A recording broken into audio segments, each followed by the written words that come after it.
আসসালামু আলাইকুম। যারা বাইরের অস্বাস্থ্যকর মশলা এবং পরিবারের সদস্যদের সুস্বাস্থ্য নিয়ে চিন্তিত, তাদের জন্য আমরা আজকে নিয়ে এসেছি ইলেকট্রিক কফি গ্রাইন্ডার।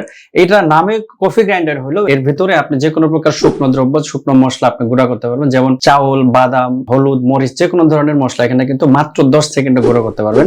সো আমি এটা আনবক্স করে আপনাকে প্রসেসিংটা দেখাচ্ছি। আপনি প্রোডাক্টটা পারচেজ করার সময় অবশ্যই এখানে 300 ওয়াট দেখে নেবেন। এটা হচ্ছে খুবই সিম্পল একটা জিনিস। এটা শুধুমাত্র একটা মাত্র ইলেকট্রিক জ্যাক এবং একটা মাত্রই কিন্তু প্রেস বাটন আছে। আমরা এটা খুলে দেখাচ্ছি। এটা খুবই সহজ, এটা খোলা একদম এবং খুলে নেবেন।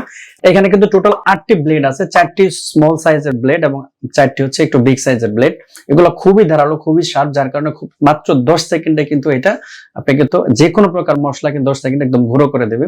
এগুলো হচ্ছে স্টেইনলেস স্টিলের ব্লেড। আপনাদেরকে কিছু প্রোডাক্ট আমাদের সামনে যেগুলো দেখতে পাচ্ছেন, আমি একটা গুঁড়ো করে আপনাদেরকে দেখাচ্ছি। এটা কিন্তু শুকনো মরিচ। এখানে ঢালার পরে দেখেন, আমি তারপরে হচ্ছে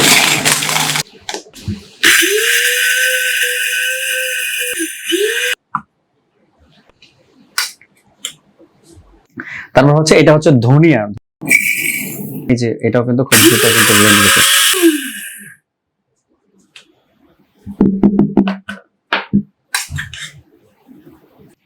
হচ্ছে চাউল, দেখেন চাউলের গুঁড়া, কিন্তু এগুলো কিন্তু আপনি যে কোনো পিঠা বা কোনো কিছু তৈরি করার সময় কিন্তু এগুলো ব্যবহার করতে পারবেন। সব সময় তো আসলে এরকম ভাবে গুঁড়া করার মতো জিনিসপত্র থাকে না খুব সহজে এটা। তারপর হচ্ছে আমরা যে জিনিসটা দেখাচ্ছি, এটা কিন্তু ভুট্টা, এটা কিন্তু কর্ন। এই কর্নটা কিন্তু অনেকটাই শক্ত। 10 সেকেন্ডের ভিতরে দেখেন একদম কর্নফ্লাওয়ার হয়ে গেছে। দেখেন কতটা মোলায়েম হয়ে গেছে। আমি আপনাদেরকে চামচ দিয়ে দেখাচ্ছি। একদম শেষে এটা কিন্তু খেসারির ডাল। তো খেসারির ডালগুলো আপনারা নিজেরাও জানেন অনেকটাই শক্ত হয়।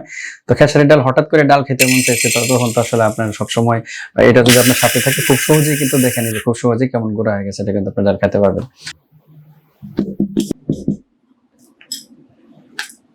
ঢাকা এবং ঢাকার বাইরে সারা বাংলাদেশের যে কোনো জায়গা থেকে আমাদের প্রোডাক্টগুলো কিন্তু আপনি হোম ডেলিভারিতে নিতে পারেন। কোনো প্রকার অ্যাডভান্স দিতে হবে না, জাস্ট ইনবক্সে মেসেজ দিবেন অথবা আমাদের স্ক্রিনে দেওয়া নাম্বারে কল করবেন, ইমো বা হোয়াটসঅ্যাপে যোগাযোগ করবেন অথবা আমাদের ওয়েবসাইট ভিজিট করতে পারেন, সাইট ভিজিট করে পারচেজ করতে পারেন। ধন্যবাদ।